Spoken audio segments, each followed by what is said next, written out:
વઢવાણામાં આપ પાર્ટીની જંગી જાહેર સભા યોજાઈ। સુરેન્દ્રનગર મહાનગરપાલિકા દ્વારા વઢવાણા જોરાવરનગર દૂધરેજના લોકોને પીવાના પાણી, રસ્તાઓ, પ્રાથમિક સુવિધાઓ ઉપલબ્ધ કરાવવા કરી હાકલ। આમ આદમી પાર્ટીની સભામાં લોકો મોટી સંખ્યામાં ઉપસ્થિત રહ્યા હતા। આપ નેતા રાજુ કરપડાએ વિદેશથી કપાસ આયાતે સરકારની સાજિશ ગણાવી ખેડૂતોને સરકાર પાયમાલ કરવા તરફ જઈ રહી હોવાનો આક્ષેપ કર્યો। વઢવાણામાં યોજાયેલ આપ પાર્ટીની સભામાં મહાનગરપાલિકાની ચૂંટણીમાં મક્કમતાથી બધી જ સીટો પર લડવાનો નિર્ણય જાહેર કરવામાં આવ્યો। વઢવાણ માટે આમ આદમી પાર્ટી સતત ચિંતિત છે। વઢવાણ છે એ નધણિયું થઈ ગયું છે, વઢવાણનું નામ નીકળી ગયું છે। કોર્પોરેશનમાં પણ અત્યારે વઢવાણનું નામ નથી। સુરેન્દ્રનગર વઢવાણની સીમ ઉપર છે, અમને સુરેન્દ્રનગર વાળા કઈ વાંધો નથી, પણ વઢવાણનું નામ નીકળી ગયું છે। એ વઢવાણની ગરિમાને હનન થયું છે 2500 વર્ષ જૂના ગામને। એના માટે આમ આદમી પાર્ટી કટિબદ્ધ છે કે લડત આપશે ને વઢવાણની ગરિમા જાળવી રહે, એ સૌથી પહેલો મુદ્દો છે। બીજો સૌથી મોટો મુદ્દો છે કે વઢવાણની જનતા, વઢવાણ માટે મસ્ત મોટો ફંડ આવ્યું છે કોર્પોરેશનમાં, પણ વઢવાણના લોકો માટે કોઈ કોર્પોરેશન વિચારતું નથી। આ ભાજપની સરકાર વિચારતી નથી। જો તમે ડિમોલિશન મન ફાવે અહીંયા કરો, 40 વર્ષ જૂના દુકાનદારોને એમની રોજીરોટી ખતમ કરી દો। વઢવાણ નગરપાલિકાએ એમના પાસેથી હંમેશા રેન્ટ લીધું છે અને ભાડું લીધા પછી પણ તમે એમની 40 વર્ષથી બેઠા હોય એ લોકોની રોજીરોટી છીનવી લો તો એ નહીં ચલાવી લેવામાં આવે। માત્ર ધોળી પોળ નહીં, શિયાળીની પોળ હોય, ખારવાની પોળ હોય તો ખાંડી પોળ હોય, એ બધા માટે લડત કરવામાં આવશે। આ કોર્પોરેશનના અન્યાય સામે લડત કરવામાં આવશે। ત્રીજો મુખ્ય મુદ્દો જે વઢવાણને સ્પર્શે છે એ વઢવાણના ખેડૂતોને જે અત્યારે કપાસ એવું અંદેશો છે કે આયાત થઈ કપાસની અને એનો ટેક્સ 0 કરી નાખ્યો, અમેરિકાનો કપાસ સસ્તામાં આવશે, 2500 ના ભાવ થાય એવી પરિસ્થિતિ હતી। એના બદલે વઢવાણનો ખેડૂત આજે 1400-1300 ના ભાવે કપાસ વેચવો પડે, વ્યવહાર નો સાચવી શકે અને આપઘાતો ગુજરાતમાં વધતા જાય છે। એ વઢવાણને એ પણ આમ આદમી પાર્ટી વઢવાણની અંદર વઢવાણના ખેડૂતોનું હિતનું રક્ષણ કરશે। સાથે સાથે આ પુલો બધા બંધ થઈ ગયા છે, ગમે ત્યારે બંધ કરી દે। આ બેઠો પુલ છે તો એ પછી આગળ એના ઉપર કઈ કાર્યવાહી નહીં કરવાની।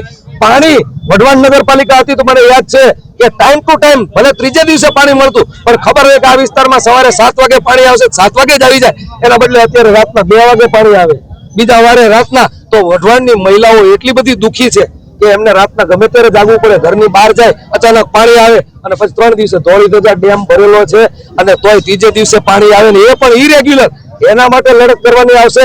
વઢવાણની અંદર તમે ગામની અંદર જાઓ તો રોડોની હાલત, અહીંથી તમે નીકળો આ પટેલ વિસ્તારમાં જાઓ, કસ્બામાં જાઓ કે માળીવાડમાં જાઓ, ગમે ત્યાં જાઓ, પરિસ્થિતિ એટલી બધી ભયંકર છે। એના માટે લડત કરવાની આવશે, પીવાના પાણી માટે લડત કરવાની આવશે અને ધોળીપોળ ફરીથી ધમધમતું થાય એના માટે લડત કરવાની આવશે। ગુજરાત જોડો જનસભા અંતર્ગત આમ આદમી પાર્ટી દ્વારા વઢવાણમાં ધોળીપોળમાં એક જનસભાનું આયોજન કરવામાં આવેલું, જેમાં અદ્ભુત જનમેદની ઉમટી પડી। મોટી સંખ્યામાં લોકો આજે આમ આદમી પાર્ટી સાથે જોડાયા। મેં ભૂતકાળમાં ક્યારેય વઢવાણની જનતા કોઈ રાજકીય પાર્ટીની સભામાં નહીં ચૂંટણી નહીં કાંઈ અને આવડા ઉત્સાહ સાથે આવડી મોટી સંખ્યામાં ક્યારેય ભૂતકાળમાં વઢવાણની જનતા બહાર નીકળી નથી। આજે આમ આદમી પાર્ટીને પ્રેમ આપવા માટે, આમ આદમી પાર્ટીની વિચારધારા સાથે જોડાવા માટે ખૂબ જ મોટી સંખ્યામાં વઢવાણવાસીઓ આજે બહાર નીકળ્યા। આજુબાજુના ગામડામાંથી પણ ખેડૂતો ઉપસ્થિત રહ્યા છે અને ભાજપના પૂર્વ સભ્યો, નગરપાલિકાના સભ્યો, ગ્રામ પંચાયતના, તાલુકા પંચાયતના સભ્યો, સરપંચો, આ તમામ લોકો આજે આમ આદમી પાર્ટીમાં વિધિવત રીતે જોડાયા છે। ખાસ કરીને વઢવાણના કેવા મુદ્દા લઈને આપ ચૂંટણી જીતતા? વઢવાણ વિધાનસભા એટલે વઢવાણ સુરેન્દ્રનગર મહાનગરપાલિકાની વાત કરીએ તો સૌથી મહત્વની વાત એ છે કે સુરેન્દ્રનગર મહાનગરપાલિકાનું જ્યારે નામકરણ કરવામાં આવ્યું ત્યારે વઢવાણને ખાસ કરી આજ દિવસ સુધી વઢવાણનો ઇતિહાસ સુરેન્દ્રનગર સાથે જોડાયેલો છે। 2500 વર્ષ જૂનું વઢવાણ શહેર, જેનો ઉજળો ઇતિહાસ છે, મહાવીર સ્વામીથી લઈને આજ દિવસ સુધીની વઢવાણની જે ધરોહર છે એ ધરોહરને ક્યાંક ને ક્યાંક ખતમ કરવાના પ્રયત્ન થયા છે। વઢવાણના નામને ખરેખર પેપર પરથી હટાવવાનું કામ થયું છે, ત્યારે વઢવાણની જનતાનો એક જ આગ્રહ છે કે ખરેખર સુરેન્દ્રનગર વઢવાણ મહાનગરપાલિકા નામ હોવું જોઈએ। નંબર 2 કે સુરેન્દ્રનગરના તમામ રસ્તાઓમાં ખાડા છે।